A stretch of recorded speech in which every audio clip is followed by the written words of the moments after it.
Bismillahirrahmanirrahim. Alhamdulillah wa bihi nasta'in.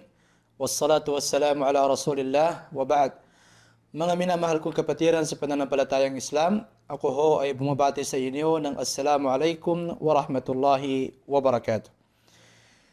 Mga minamahal kong kapatid sa pananampalatayang Islam, bakit kailangan natin pag-aralan at alamin ang kaalaman na tungkol sa ating relihiyong Islam?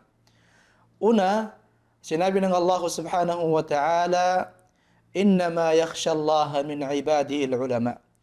Katotohanan, ang matatakutin kay Allah subhanahu wa ta'ala mula sa kanyang mga alipin ay ang kanyang mga alipin na kung saan ay may nalalaman patungkol sa kaalaman sa relihiyong Islam.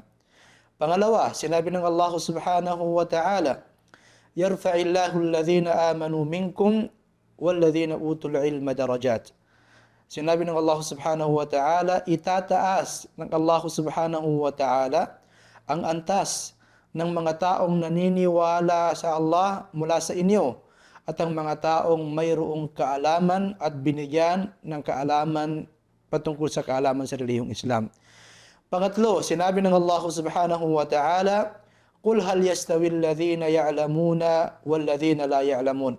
Sabihin mo o Muhammad, kung magkakapantay ba at magkakapareho ba ang mga taong may nalalaman at ang mga taong walang nalalaman? Pang-apat, sinabi ni Propeta Muhammad sallallahu alaihi wasallam, "Man salaka tariqan yaltamisu fihi ilman, sahhalallahu lahu tariqan ila al-jannah." Ang sino man ang maghahanap o di kaya ay dadaan sa daan upang ito ay mangalap ng kaalaman patungkol sa kaalaman sa relihiyong Islam, ay gagawin madali sa kanya ng Allah subhanahu wa ta'ala ang daan patungo sa paraiso. Wa hadha wallahu rasulu a'lam wa sallallahu wa sallam ala nabiyyina Muhammad.